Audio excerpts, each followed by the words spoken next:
Hello guys, the Wise Monkey here, and I am back after being gone for a while not doing these Bible plans. I am finally going to start this Bible plan again. They has stopped for like about a week, but here it is once again. Day 4 of Sexual Touch Boundaries and Scripture. Day 4, Devotional. Prophet Ezekiel and Ariatic Touchin. Prophet Ezekiel, in his 23rd chapter, wrote a graphic parabolic narration of how two sisters, Okho and Ohioblach, symbolic of Israel and Judah, allowed men to touch them in places they shouldn't have touched. God did not mince of words when he named the act of allowing one's breast to be fooled as prostitution and sexually expulsory said that he was disgusted with such behavior. In this section passage,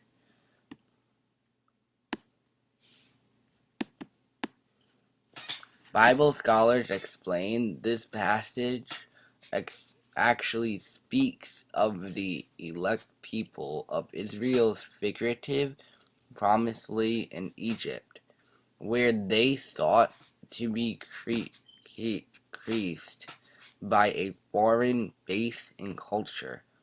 A New International Dictionary of Old Testament Theology and Exegesis, Volume 4, they further brilliantly observe that in this passage, the breast fondled by elect lovers of these young girls were being torn as part of God's judgment upon them. I believe that even though this passage, God is teaching modern youth that he is pretty peeved when they get intimate with the opposite gender without the benefit of marriage. Have you grasped this truth for youth? This intimates from Ezekiel 23. There were days you learned truths only from elementary passages like Psalms 23. When you were a child, you aren't one anymore. You have grown up to grasp this lesson that jumps out from Ezekiel 23. Certain elders in your family may have told you this. We don't know what will happen tomorrow or in the days to come. When it comes to your relationship with this person, when this is the case, why do you have to become so close physically with him or her? What if something goes wrong and you actually do not marry this person you are physically intimate with? What, will you not feel bad? Would you not feel miserable? And those scars can stay with you for a lifetime and affect your marriage with someone else. So keep the opposite gender at an arm's length from you, dear. Guess what? There is a lot of physical wisdom and in what they are concerned about.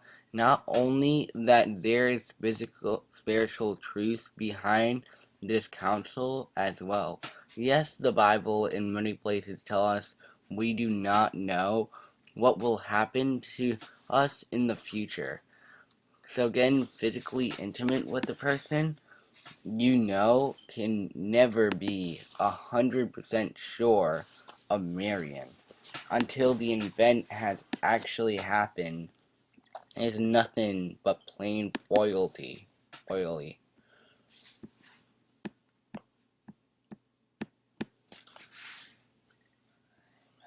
And my mouse is acting weird, guys. Okay, got it back. James 4:14 and not King James Version. I need to change this. Hey, now I fixed it. James 4:4, New Living Testament.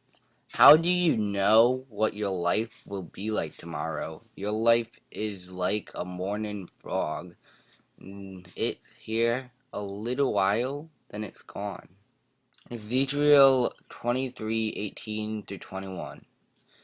In the same way, I became disgusted with Ablasha and rejected her, just as I have rejected her sister, because she fondled herself before them and gave herself to satisfy their lust. Yet she turned to even greater prostitution. Remember in her youth when she was a prostitute in Egypt, she lusted after lovers with generals as large as donkeys and emissions like those of a horse. And so, a bloodshot, you relived your former days as a young girl in Egypt, when you first allowed your breasts to be fondled. Ezekiel 23:34. You will drain the cup of Tero, the very bottom, then you will smash it to price stand and beat your breast in Anshosh. The sovereign Lord has spoken. Okay guys, the end of this episode guys. Goodbye guys. Please subscribe and like down below for a banana.